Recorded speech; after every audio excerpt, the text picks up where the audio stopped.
Hello, welcome back. 2025 ഏകദേശം 180ഓളം സിനിമകൾ റിലീസായെന്നാണ് കണക്കുകൾ പറയുന്നത്. എന്നാൽ അതിൽ 180ഓളം സിനിമകൾക്ക് വൻ പരാജയം നേരിട്ട് വൻ നഷ്ടങ്ങൾ ഉണ്ടാക്കിയെന്നും ഈ കണക്കുകൾ പറയുന്നുണ്ട്. എന്നാൽ പരാജയം നേരിട്ട സിനിമകളെല്ലാം മോശം പടങ്ങളായിരുന്നു. ചില ഗംഭീരമായ സിനിമകൾ പല മാർക്കറ്റിംഗ് കാരണം കൊണ്ടോ അതോ സ്റ്റാർ വാല്യൂ ഇല്ലാത്ത ആൾക്കാരുടെ ആബ്സൻസ് കൊണ്ടോ പരാജയം നേരിട്ടിരിക്കാം.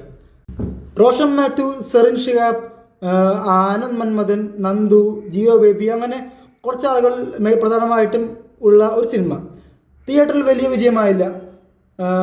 കഴിഞ്ഞ ആഴ്ചയാണ് OTT റിലീസായത്. പടത്തിൻ്റെ പേര് ഇത്തിരി നേരം. ഡയറക്ടർ പ്രശാന്ത് വിജയ്. പടത്തെ പറ്റി ഭക്തിൽ പറയുകയാണെങ്കിൽ എനിക്ക് ഇഷ്ടപ്പെട്ടു, കൊള്ളാം. ഒരു കൊച്ചു സിനിമ, ഒരു വൈകുന്നേരം തുടങ്ങി പിറ്റേ ദിവസം രാവിലെ അവസാനിക്കുന്ന ഒരു ചെറിയ കഥ, ഒരു 2.5 മണിക്കൂർ നേരം നമുക്ക് ബോറടിക്കാതെ കണ്ടിരിക്കാൻ പറ്റുന്ന ഒരു കൊച്ചു സിനിമ.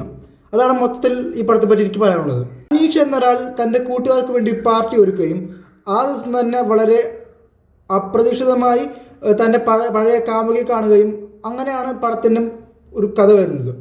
ഫസ്റ്റ് ഹാഫിൽ വരുന്നത് പ്രധാനമായിട്ടും ഈ അനീഷും കാമുകി തമ്മിലുള്ള കോമ്പിനേഷനും തൊട്ട് പാരലായിട്ട് കൂട്ടുകാരായ നന്ദു, ആനന്ദ് എന്നിവർ അവതരിപ്പിക്കുന്ന ആൾക്കാരുടെ കോമ്പിനേഷൻ കൂടിയാണ്.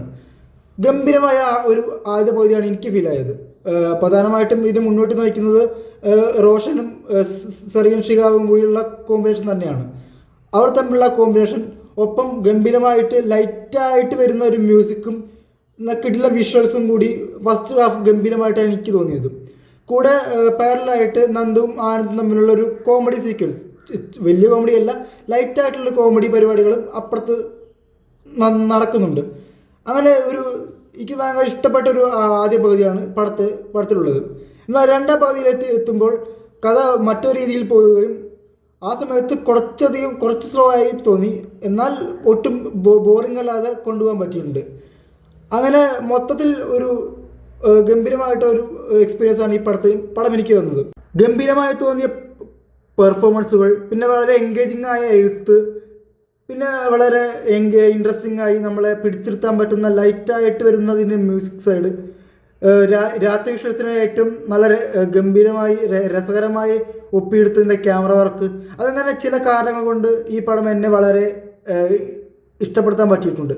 ആകെ ചെറിയ കുഴപ്പം തോന്നിയത് നേരത്തെ പറഞ്ഞ പോലെ തന്നെ ഫസ്റ്റ് ഹാഫ് വെച്ച് നോക്കുമ്പോൾ സെക്കൻഡ് ഹാഫ് കുറച്ചൊന്ന് ഡൗൺ ആയ പോലെ തോന്നി. അത് വലിയൊരു കുഴപ്പമല്ല, പടം മൊത്തത്തിൽ ഒട്ടും ബോറിംഗ് ആവാതെയാണ് എനിക്ക് തോന്നിയത്. ഇതേപോലെ വളരെ ലൈറ്റായിട്ടും വളരെ സിമ്പിളായിട്ടും കഥ പറയുന്ന സിനിമകൾ കാണാൻ ആഗ്രഹിക്കുന്നവർക്ക് നല്ലൊരു ഓപ്ഷൻ തന്നെയാണ് ഇത്തിരി നേരം. എനിക്കതായാലും പടം വർക്കായിട്ടുണ്ട്.